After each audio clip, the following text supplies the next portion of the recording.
복잡한 리포트를 알기 쉽게 풀어드리는 글로벌 투자 리포트. 오늘은 한 주간의 코인 이슈와 은행 업종에 대해 이야기 나눠볼까 하는데요. 저는 오늘 방송을 함께할 아나운서 윤자빈. 아나운서 장진현입니다. 오늘도 뉴욕 증시는 큰 폭의 변동성을 보였습니다. 촬영일 기준으로 오늘 기술주들이 요동치면서 나스닥은 3%대 하락하는 모습 보였죠.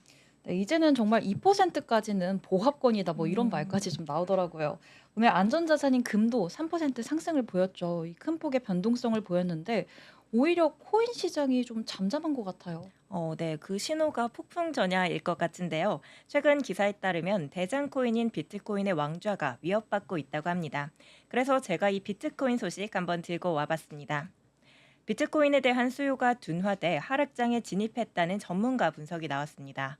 주기영 크립토퀀트 대표는 16일 서울 잠실 롯데 시그니엘 호텔에서 열린 비들 아시아 2025에서 온체인 데이터를 바탕으로 비트코인 시장의 현황과 구조적 흐름에 대해 현재 비트코인의 시장은 실질 수요가 둔화되고 투자자들이 실제로 투입한 자금 총액도 정체 상태로 이미 하락장에 진입했다고 진단했습니다. 특히 그는 상장지수 펀드, 즉 ETF를 통한 기관 매수세가 정점을 찍고 둔화되고 있다며 시장 가격과 실현 시가총액 간 괴리 역시 커지고 있다고 분석했습니다. 실현 시가총액은 투자자들이 실제로 비트코인을 매입하는 가격을 기준으로 계산한 전체 자금 유입 규모입니다. 주 대표는 최근 비트코인 가격은 상승세를 보이고 있지만 실현 시가총액은 거의 변동이 없는 상태라며 이는 시장의 실질 자금 유입 없이 가격만 부풀리는 구조라고 설명했습니다. 이어 겉으로는 가격이 오르더라도 실제 자금 흐름이 뒷받침되지 않는다면 실속 없는 상승에 불과하다고 덧붙이기도 했습니다. 그는 이러한 상황을 온체인 데이터를 통해 확인할 수 있다고 설명했는데요. 실제로 2023년부터 올해 초까지 약 3,740억 달러의 자금이 비트코인 시장에 유입됐습니다. 그러나 이 자금의 대부분은 미국 투자 기관들이 비트코인을 장기 보관하기 위해 사용하는 전자지갑으로 돌아갔는데요. 주 대표는 이는 실생활에서의 사용보다는 투자 자산으로 보유하려는 수요가 대부분이었으며 가격 상승에 기여하는 실질 거래로 이어지지 않는 자금 흐름이라고 분석했습니다. 게다가 최근 들어 이러한 자금 유입 흐름에도 변화가 생기고 있습니다. 대표적인 사례로 미국의 대형 자산 운용사가 운용하는 비트코인 투자 상품은 초기에는 꾸준한 자금 유입을 보였지만 최근 3주 연속 상승 흐름이 빠져나가고 있습니다. 거래량은 크게 증가했지만 가격은 오르지 않고 있는 상황인 겁니다. 주 대표는 이를 두고 매수보다 매도 압력이 강하다는 신호이며 시장이 투자자 간 물량이 교환되는 분산 단계에 들어선 것이라고 진단했습니다. 수급 둔화와 가격 정체가 이어지는 가운데 비트코인 네트워크의 기술적 기반은 여전히 확장되고 있다는 점도 언급했습니다. 그는 비트코인 채굴에 사용되는 연산 능력인 해시레이트는 지속적으로 증가하고 있으며 미국 채굴 기업들이 장비 도입을 확대하면서 네트워크 인프라는 더욱 강화되고 있다고 말했습니다. 다만 주 대표는 네트워크의 성장세와 달리 시장의 실질 수요는 이를 따라가지 못하고 있다며 기술적 확장은 장기적으로는 긍정적일 수 있지만 단기적으로는 가격과의 괴리를 심화시켜 조정 가능성을 키울 수 있다라고도 말했습니다. 이러한 비트코인 중심의 흐름은 다른 디지털 자산 시장에도 영향을 미치고 있는데요. 주 대표는 이번 상승장에서는 대부분의 알트코인이 뚜렷한 반등 없이 정체된 흐름을 보이고 있다며 시장 전체가 함께 오르기보다는 극소수 종목만 가격이 상승하는 구조로 바뀌었다고 진단했습니다. 이어 최근 시장에 유입된 자금이 비트코인에만 집중되고 있고 이 자금이 다른 디지털 자산으로 확산되기 어려운 구조라는 점도 알트코인 시장에 제약이 되고 있다고 덧붙였습니다. 이날 주 대표는 한국 시장의 특수성도 언급했는데요. 그는 국내 주요 거래소에서는 전체 거래 97%가 알트코인으로 비트코인은 2%에 불과했다며 이는 기관 투자자가 참여할 수 없는 환경 때문으로 리테일 중심의 거래 구조가 뚜렷한 모습이라고 분석했습니다. 다만 그는 최근 정부 차원에서 법인 계좌 개설 허용 등의 제도 개선이 논의되고 있어 시장 구조에 더 변화가 있을 것으로 기대된다고 덧붙였습니다. 네, 그럼 현재 비트코인이 시장에 실질 자금 없이 가격만 부풀리고 있는 거라면 비트코인이 앞으로 왕좌의 자리를 알트코인에게 좀 넘겨줘야 할 수도 있는 걸까요? 네, 앞서 말씀드렸던 것처럼 비트코인 중심으로 흘러가기 때문에 알트코인도 이러한 악영향을 좀 받을 수밖에 없겠죠. 하지만 사람 일 모르듯이 코인 일도 모르는 거 아닐까요? 네, 아무래도 이 코인이 좀 위험 자산인 만큼 이 변동성에 항상 유의하셔야겠습니다. 네, 이번엔 신상 코인 소식 한번 들고 와봤습니다. 이 코인이 저에게는 좀 신선하게 다가와서 소개해 드릴까 하는데요. 미국의 베테랑 파생 상품 및 외환 거래자들이 인플레이션에 맞춰 가격이 조정되는 스테이블 코인 USDI를 출시한다고 16일 빈 크립토가 보도했습니다.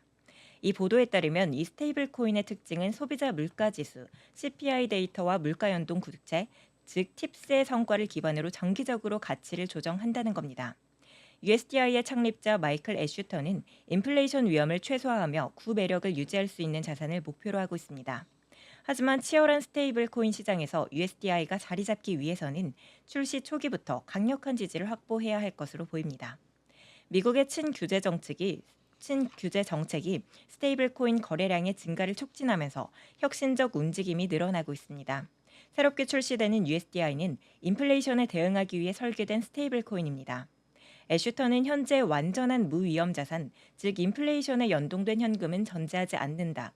현금을 보유하는 것은 미래의 기회에 대한 옵션이지만 그 옵션의 비용은 인플레이션이다.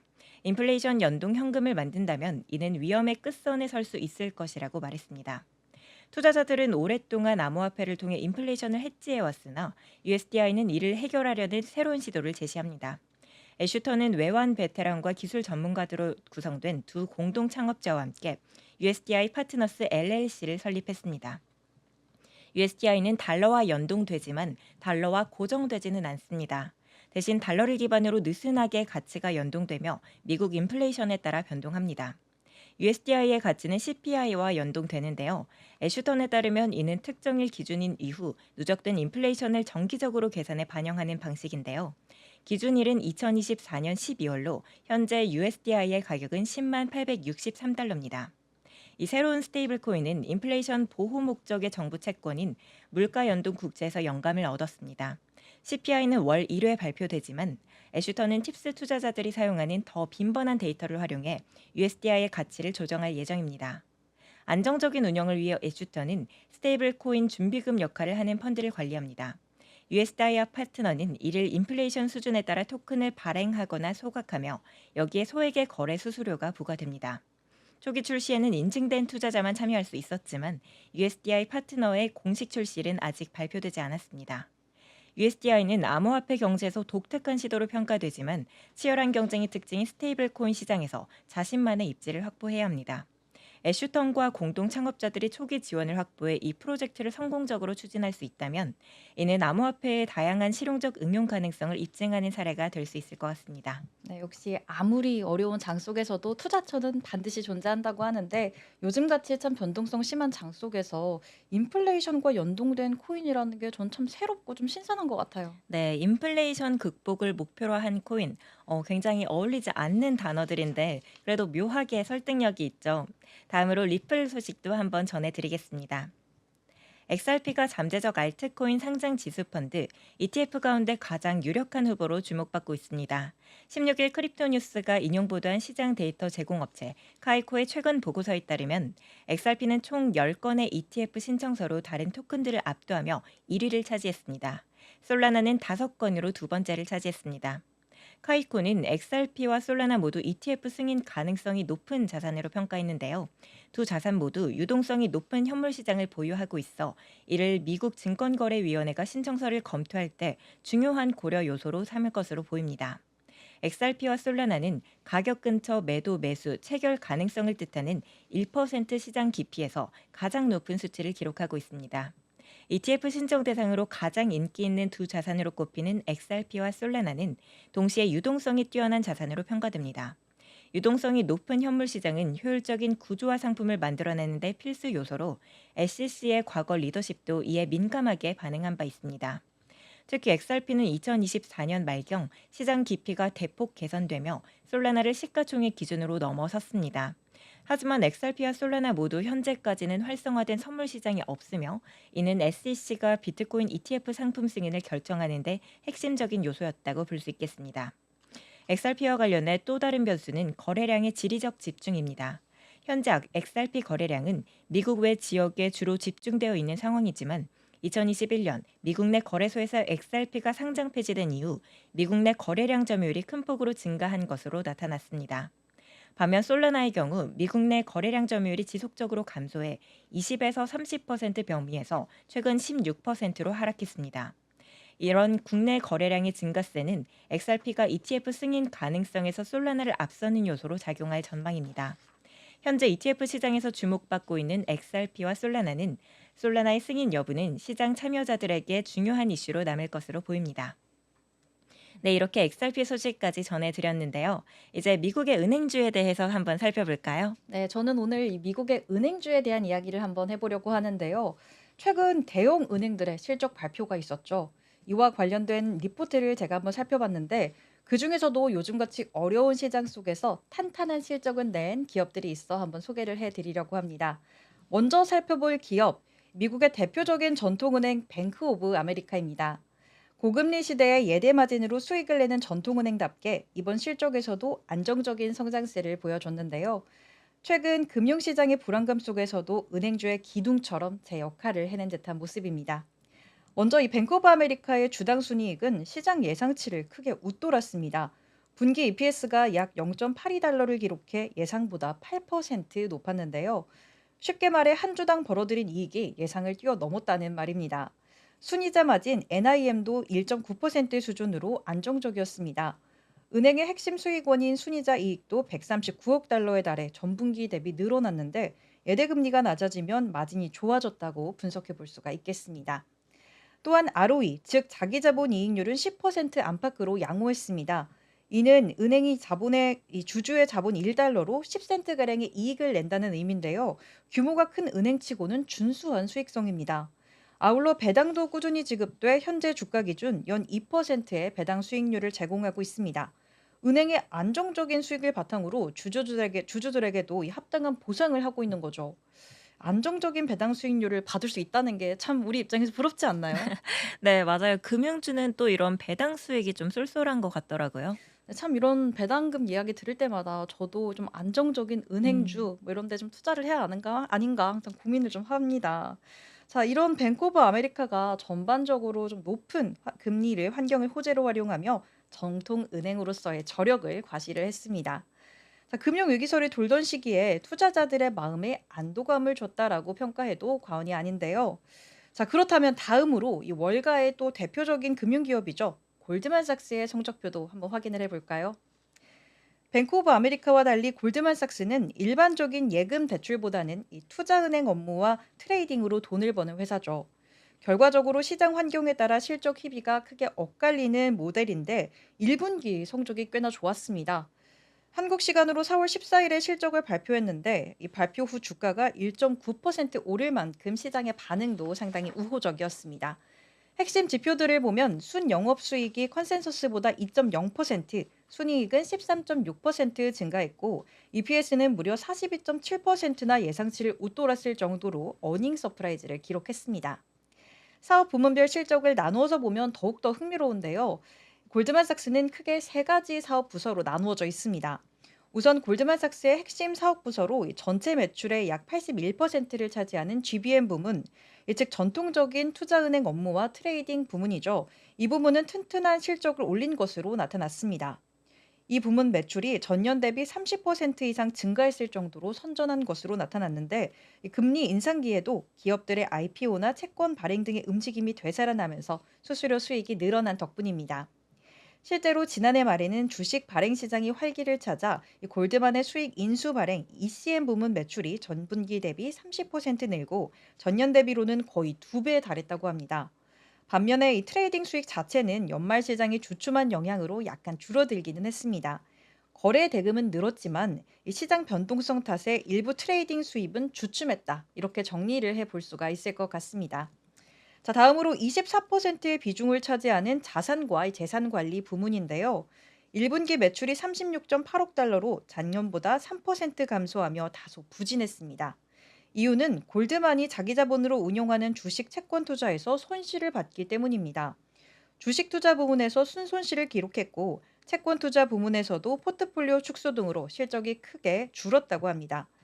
그래도 고객 자산 관리 수수료 자체는 견조해서 전년 대비 10% 증가하며 꾸준한 흐름을 유지했습니다. 실제로 고액 자산가 자금이 골드만삭스로 이동한 것이 포착이 됐는데요. 시장 상승으로 맡긴 자산이 커지자 이 골드만은 거기서 나오는 관리 수수료로 수익이 늘어난 덕을 톡톡히 봤습니다.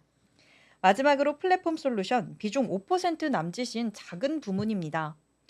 이 전년 대비 마이너스 3%를 기록하는 등 거의 변화가 없었는데 예상치인 0.4%보다 높기는 했지만 규모가 작아 전체 실적에 미치는 영향이 제한적이었던 거죠. 정리해보자면 사업부별 희비가 엇갈린 실적이었지만 전체적으로는 선방 이상의 성적표를 받은 셈이라고 분석해 볼 수가 있을 것 같습니다.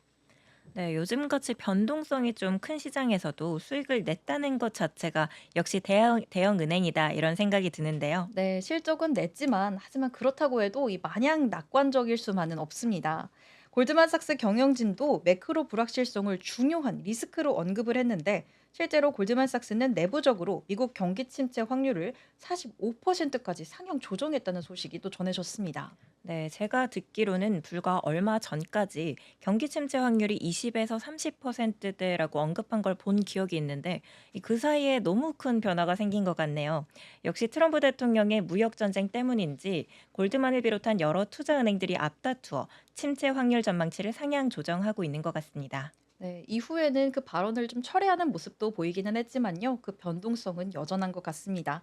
하지만 이런 와중에도 골드만 경영진은 이 자사 핵심 사업 부문의 경쟁력과 리스크 관리 능력에 자신감을 표하고 있고요. 어려운 환경 속에서도 지속 가능한 배당과 자사주 매입을 이어갈 것이라고 밝힌 바 있습니다. 실제로 이번 분기 자사주를 사상 최대 규모로 매입하며 주주 환원에 적극적인 모습을 보였죠. 이는 그만큼 재무적 여력이 탄탄하다는 방증일 텐데 여기서 좀 흥미로운 관점은 이러한 상황이 금융업종 내 구조적인 양극화를 좀 심화시킬 수도 있다라는 점입니다.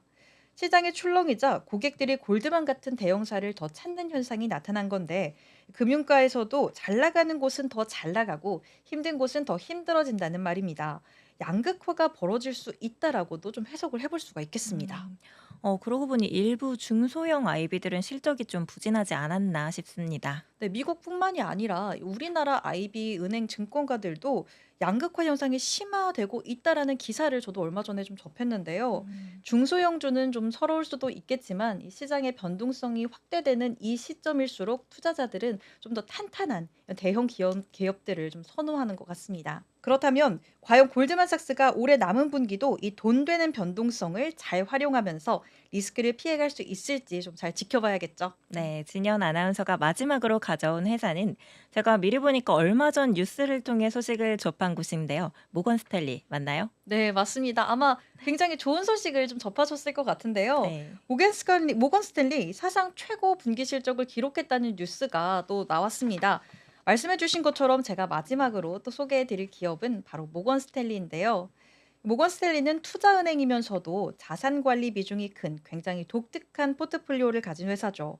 전통적으로 트레이딩에 강한 월가 은행이지만 투자은행이지만 한편으로는 리테일 자산 관리를 통해 안정적인 수수료 수익도 꾸준하게 올리고 있습니다. 이러한 공격과 방어의 균형이 모건 스탠리의 특징이라고 할 수가 있겠는데요. 1분기 실적에서 이 양면성이 제대로 드러났습니다. 우선 앞서 언급됐던 것처럼 모건 스탠리는 1분기 사상 최고 분기 실적을 기록했습니다. 올해 1분기 매출이 177억 달러로 작년 동기 대비 17.2% 증가를 했고요. 이 시장 예상치도 7% 넘게 웃돌았습니다. 순이익은 26.5% 늘어나 컨센서스 대비 무려 21.5% 초과 달성을 했다고 합니다. EPS는 2.6달러를 기록했는데 예상치인 2.2달러를 크게 넘어섰습니다. 매출도 이익도 모두 월가의 예상을 뛰어넘었다고 볼 수가 있겠습니다. 불과 몇 주 전까지만 해도 이 미중 간 관세 분쟁 이슈로 금융주들이 급락했어서 모두가 좀 긴장을 하고 있었는데요. 좀 떨리는 마음으로 뚜껑을 열어보니 모건 스탠리가 최고의 성적표를 내민 겁니다. 도대체 모건 스탠리는 뭐가 이렇게 참 좋았을까요? 글쎄요. 아무래도 좀 은행주다 보니까 금리나 거래 수수료 이쪽이 좋았던 거 아닌가요? 네, 은행주의 특성이죠. 맞습니다. 이 우선 핵심 원동력이 다름 아닌 이 트레이딩 호조에 있었습니다. 증시 변동성이 모건 스탠리에게는 좀 양날의 검이지만 이번 분기에서만큼은 긍정적인 면이 더 강하게 작용했던 것 같습니다. 주식 트레이딩 부문 매출이 45.2%나 급등했다고 하는데 미국은 물론 아시아, 유럽까지 글로벌 증시가 출렁이자 거래량이 크게 증가했고 파생 상품 거래도 덩달아 활발해지면서 모건의 트레이딩 수익을 끌어올렸습니다. 또 채권 트레이딩 부문 매출도 4.8% 증가하면서 변동성에 수혜를 입었는데요. 여기에 자문 수수료가 회복된 덕분에 IB 수수료도 작년보다 약 7.7% 늘어났다고 합니다. 한편 모건 스탠리가 안정적인 축으로 삼고 있는 이 자산 관리 부문도 전년 대비 6.5% 증가해 꾸준한 성장세를 이어나가고 있습니다. 주식시장 변동에도 불구하고 고객들의 위탁 자산이 크게 빠져나가지 않았고 오히려 관리 자산 증가로 인한 수수료 수입이 늘어난 덕분으로 풀어볼 수가 있습니다. 실제로 모건 스탠리의 총 고객 자산은 증가세를 보였는데요. 이는 골드만삭스와 마찬가지로 부유층 고객 기반이 탄탄해서 자금 유입으로까지 이어졌기 때문입니다. 마지막으로 투자운용 부문도 16.3% 성장하며 좋은 모습을 보여줬습니다. 결국 모건 스탠리는 트레이딩, IB, 자산관리와 투자운용 등 모든 부문에서 고루 성장하며 분기 최대 실적을 달성했다라고 볼 수가 있겠습니다.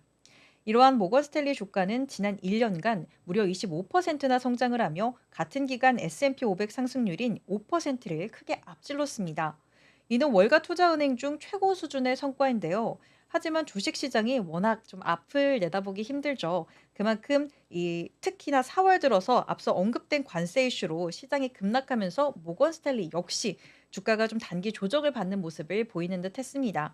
다행히도 탄탄한 실적을 바탕으로 주가가 다시 안정을 찾는 모습을 보였지만 향후에도 대외 변수는 이 시장 변동성에 따라 커질 수도 있다라는 점 투자에 유의하셔야겠습니다.